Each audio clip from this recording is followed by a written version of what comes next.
So psychologists, I mean, I just always have believed it's a racket, man. It's a huge racket. It's almost like the medical community. Yeah, A lot of these drug companies. I mean, sure. Oh yeah. they don't want to solve the problem, man. I mean, No. you can solve the problem in 4 minutes. That they Right. can't solve it in a year. It's like, well, that's a problem. And if you tell me it's going to take me a year to fix my problem, Exactly. you might not be very good at what you're doing here. You know what I mean? Right. So, and the thing is, and again, not judging them, and I know that's not our purpose at all, but think about their model. Their model is, I want 100 Daniels to come to me once or twice a week.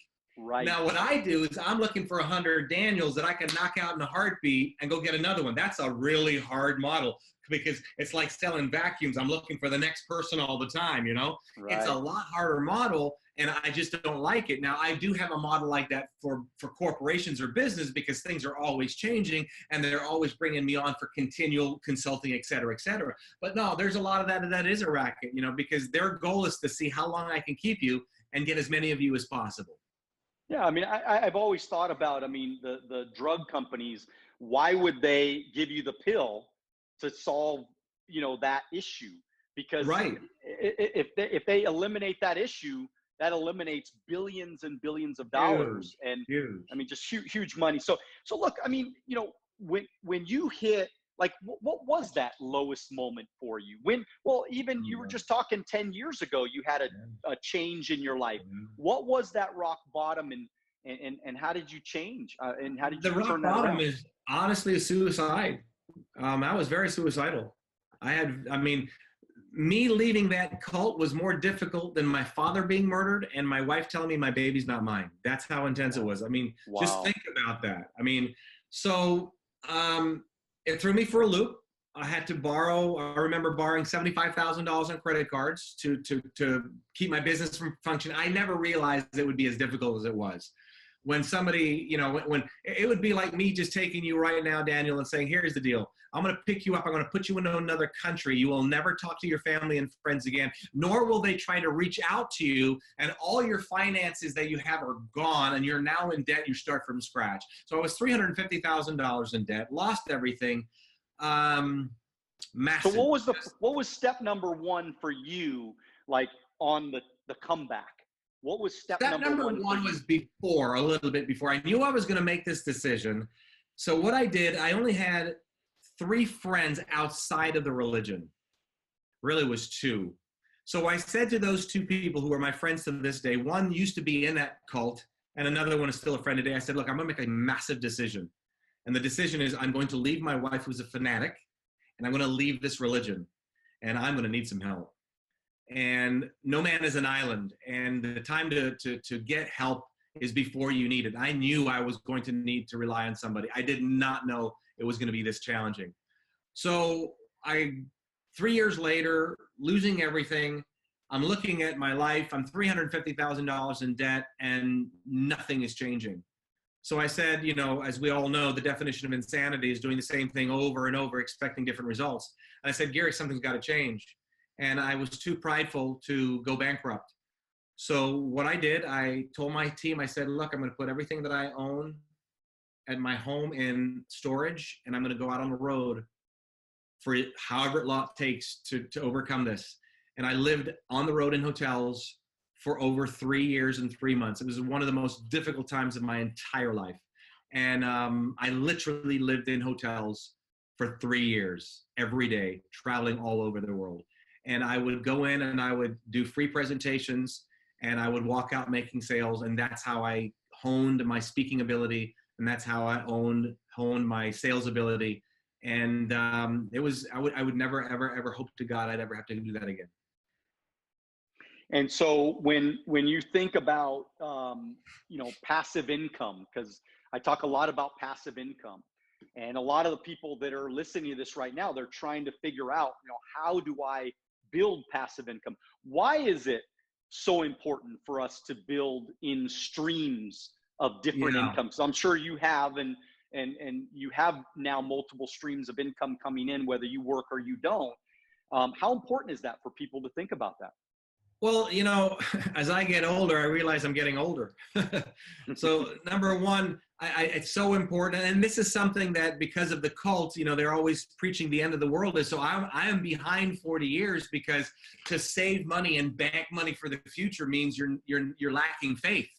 So Right. I'm 40 years plus behind the 8 ball, but it's incredibly important. But before people start jumping onto too many streams of income, here's what they'll do.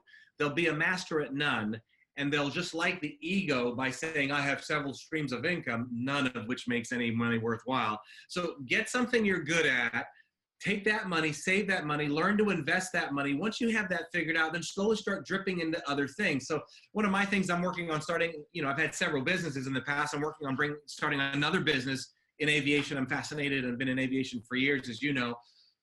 So yeah, you have to have it because there's just nothing like being able to bring in income while you're sleeping. And it says something about you. And the reason for me that I didn't do it quick enough is number one, the programming that I had bought into that, the end of the world is tomorrow every day. And the other thing is I've been so programmed to work hard. And I think what you can do if you're not careful, you can get so programmed to work hard that you're not used to sitting down and having your money make money for you, Right. which is an odd concept. But for some people who grasp that and have brought up that way, it's a little different. So I still encourage people working hard, but you can work smarter. A lot of people say work smarter, not harder. No, I believe in working smarter, harder. And then you'll have a lot more at the end of the day. A lot faster. You better believe it. And the truth is, Gary, is that it can happen very, very quickly. I mean, people don't realize that, it does not have to take 10 years. It doesn't have to take 20 years, just kind of like how you can transform somebody's thinking very, very quickly with a couple of right steps, with a couple of right moves in your life. Sure. You can start to create massive passive income, residual income, so that you can start making money. So look, and that's why the podcast is called Wealth on the Beach, is because Sure. we all want that wealth on the beach. We all want to be able to, work when you want to work. Now, it might not be on the beach or whatever, maybe like wealth on the mountains or whatever. Right. But everybody wants the freedom and the choices and options, and it doesn't have to take as long as everybody thinks it does. Hey, everybody, this is Wealth on the Beach podcast with Daniel Alonzo. We are here with the awesome Gary Coxe. We're going to jump right down into some incredible ideas because we got a lot of business owners, a lot of small business owners that are listening. Yeah. Gary, how do we become more consistent? Wow, that's a good one. Consistency is really one of the massive keys to success. I believe that if you want it bad enough and you understand this principle, that you will do it more. So I think a lot of times we have too much on our plate, prevents us from being consistent. I think a lot of times what keeps people from definitely being consistent, think about it, it's because the return isn't fast enough. So the reason that we harvest is to reap something. But if you harvest and you're consistent and you keep harvesting and nothing happens, you have a hard time being consistent. For what reason? So the lack of belief is there. So just being consistent and telling somebody you need to be more consistent, you have to figure out what's the thought process that would keep you from being consistent. It's the adage that we've all heard about the bamboo.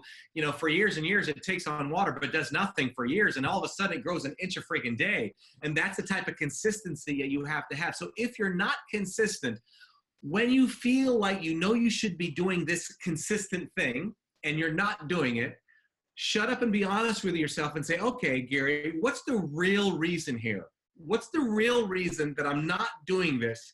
And if you're being honest with yourself, because you can't change what you don't acknowledge, if you're being honest with yourself, the belief will pop up and it will tell you what the answer is. Now it's your goal to figure out if you're going to go ahead and challenge that belief. So for many people, they do this all subconsciously. They don't even think about it. So look, you're doing your podcast every single week for 43 sessions so far, and you're going to do 100 and 200. And there's a point I'm sure you thought, not another one, even though the person that you're going to introduce is great and blah, blah, blah. But you have a thought that comes up and you counteract the thought right away. Most people don't consciously stop and think, what is the thought telling me? And this is how I counteract all my negative battles. I stop. There is no such thing as excuses in my world. I hate three things: people who lie. I don't want to say this one. I don't like people who are late. And the other thing is excuses. So what happens is there's three things that you will do to keep you from being consistent. You will justify, you'll shift the blame, or you'll minimize it. Never forget that. These are three things that you will use to increase the excuses that you have all day long. You will justify why you shouldn't do this. You will minimize it. Oh, I can do it another time. Or you will shift the blame on the dog, the wife, the economy. You're tired. Nothing is going on. I don't see anybody spending any money with me anyway. Those three things. And if you're consciously aware that you as a human will unconsciously do those three things all day long, and you create that awareness, it's a game changer for you, because now you realize that, wait a minute, I'm about to make an excuse. What's the real story here? Thank you for watching our short clips on Alonzo Academy. If you'd like to watch the next short clip, click here. If you'd like to watch the entire podcast, click here.